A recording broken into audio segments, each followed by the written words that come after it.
இஸ்ரவேல் ஜனங்களில் ஒரு திறமையான கைத்தொழில் வல்லவர் இருந்தார். அவன் பெயர் பெசலெயேல்.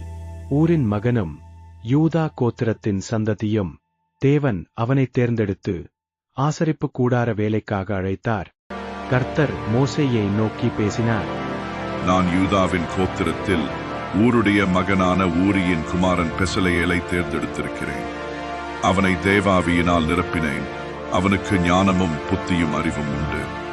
அவன் பொன்னிலும் வெள்ளியிலும் வெண்கலத்திலும் வேலை செய்யவும், கற்களை வெட்டி பதிக்கவும், மரத்தில் சித்திர வேலை செய்யவும் வல்லவன்.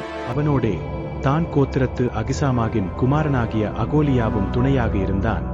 தேவன் இருவருக்கும் போதிக்கும் வரம் அருளினார். இஸ்ரவேல் மக்கள் மனப்பூர்வமாய் தங்கள் காணிக்கைகளை மோசே இடத்தில் கொண்டு வந்தார்கள். நாண இருதயமுள்ள ஸ்திரீகள் தங்கள் கைகளால் நூற்று இளநீல நூலையும் இரத்தாம்பர நூலையும் சிவப்பு நூலையும் மெல்லிய பஞ்சு நூலையும் கொண்டு வந்தார்கள். இஸ்ரவேல் பிரபுக்கள் ஏபோத்திற்கும் மார்பதக்கத்திற்கும் வேண்டிய கற்களையும் பரிமள வர்க்கங்களையும் விளக்குக்கென எண்ணெயையும் கொண்டு வந்தார்கள். மக்கள் அதிகமாய் கொண்டு வந்ததால் மோசே, இனி யாரும் காணிக்கை கொண்டு வர வேண்டாம் என்று அறிவித்தான். பெசலெயேலும் அகோலியாவும் தேவாவியினால் நிரப்பப்பட்டு பரிசுத்த வேலைகளை செய்யத் தொடங்கினார்கள். பெசலெயேல் கேருபீன்களோடு 10 மூடுதிரைகளை நெய்தான். 50 பொன் கொக்கிகளையும் பண்ணி அந்த கொக்கிகளால் மூடுதிரைகளை ஒன்றோடொன்று இணைத்துவிட்டான். இவ்விதமாக ஒரே வாசஸ்தலமாயிற்று. வாசஸ்தலத்தின் மேல் கூடாரமாக போடும்படி ஆட்டுமயிரினால் நெய்த்த 11 மூடுதிரைகளையும் பண்ணினான். சிவப்பு தீர்ந்த ஆட்டுக்கடா தோலினால் கூடாரத்துக்கு ஒரு மூடியையும் அதின்மேல் போட தகசு தோலினால் ஒரு மூடியையும் உண்டு பண்ணினான். வாசஸ்தலத்துக்கு நிமிர்ந்து நிற்கும் பலகைகளையும் சீத்திம் மரத்தால் செய்தான். அந்த பலகைகளின் கீழே வெள்ளிப் பாதங்களும் வைக்கப்பட்டன. பெசலெயேல் சாட்சி பெட்டியை பொன்னினால் உள்ளும் புறமும் மூடினான். கேருபீன்கள் தங்கள் செட்டைகளை விரித்து கிருபாசனத்தை மூடியிருந்தன. அவைகளின் முகங்கள் கிருபாசனத்தை நோக்கிக் கொண்டிருந்தது.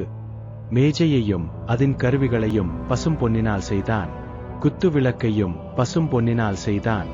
தூபப்பீடத்தையும் செய்தான். அபிஷேக தைலத்தையும் தூபத்தையும் தயாரித்தான். வெண்கலத்தினால் தகன பலிபீடம் செய்யப்பட்டதாயிற்று. பெண்களின் தர்ப்பணங்களாலே வெண்கலத் தொட்டி செய்யப்பட்டதாயிற்று. பிராகாரமும் தூண்களும் திரைகளும் அனைத்தும் நிறைவேற்றப்பட்டன.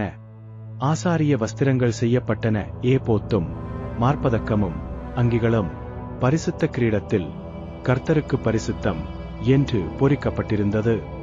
மோசே பார்த்தான். அவர்கள் அனைத்தையும் கர்த்தரின் கட்டளைக்கேற்பச் செய்திருந்தார்கள். மோசே அவர்களை ஆசீர்வதித்தான்.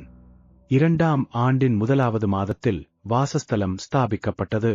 சாட்சி பெட்டி வைக்கப்பட்டு திரைச்சீலையால் மூடப்பட்டது. மோசே விளக்குகளை ஏற்றி தூபம் காட்டி ஆரோனையும் குமார்களையும் அபிஷேகம் செய்தான். பலிபீடத்தில் பலிகள் செலுத்தப்பட்டன. ஒரு மேகம் ஆசரிப்பு கூடாரத்தை மூடியது. கர்த்தருடைய மகிமை வாசஸ்தலத்தை நிரப்பியது. இவ்விதமாக பெசலெயேலும் ஞானமுள்ளவர்களும் கர்த்தர் மோசேக்கு கட்டளையிட்டபடி எல்லாவற்றையும் செய்து முடித்தார்கள். கர்த்தருடைய மேகம் வாசஸ்தலத்தின் மேல் தங்கி அவருடைய மகிமை இஸ்ரவேலருடன் இருந்தது.